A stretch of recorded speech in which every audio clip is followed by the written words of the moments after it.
Всем привет! Добро пожаловать на мой канал! Сегодня готовим турецкий десерт апельсиновый ревани. Начинаем с сиропа, так как он должен полностью остыть. В оригинале идет 3,5 стакана сахара и 4 стакана воды. Для меня это слишком сладко, поэтому я взяла 2,5 стакана сахара и 3 стакана воды. Варим 15 минут после закипания. В конце добавляем немного сок лимона, примерно 1 чайную ложку, и оставляем остывать. Для теста берем 1 целый апельсин, режем его кусочками вместе с кожурой.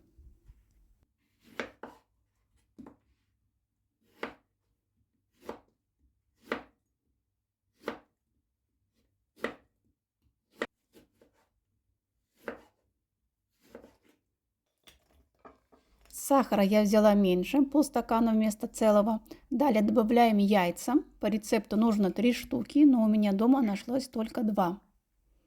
Поэтому использую их. Следом вливаем полстакана подсолнечного масла без запаха.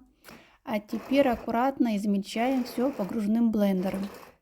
Делайте это плавно, чтобы не было брызг, до тех пор, пока масса не станет однородной. Кстати, на будущее я сделала вывод. В следующий раз я попробую просто снять цедру и выжать сок, чтобы текстура была еще нежнее. Затем добавляем 1 стакан йогурта, ванилин 5 грамм и все хорошо перемешиваем.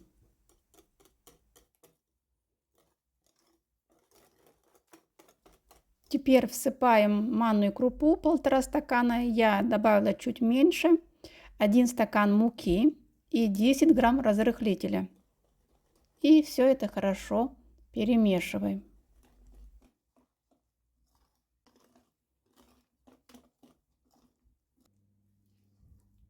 Тесто готово. Форму смазываем маслом. Переливаем тесто и равномерно распределяем.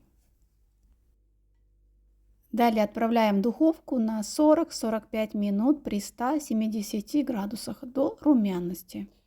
Ориентируемся на свою духовку. Достаем наш пирог. Горячий ревани заливаем холодным сиропом. Он впитывается мгновенно. Даем пирогу полностью остыть и нарезаем на порционные кусочки. Украшаем по своему вкусу. Я использовала кокосовую стружку и кусочки свежего апельсина. Это выглядит очень красиво. Обязательно уберите пирог в холодильник минимум на 5 часов, а лучше на ночь. Когда он хорошо пропитается и охладится, то станет по-настоящему вкусным и сочным. Мне нужно было доснять видео, поэтому, не дожидаясь, я показываю вам, как он выглядит в разрезе. Пирог получился ароматным, с частичками цедры. Нам нравится именно такой вариант, умеренно пропитанный.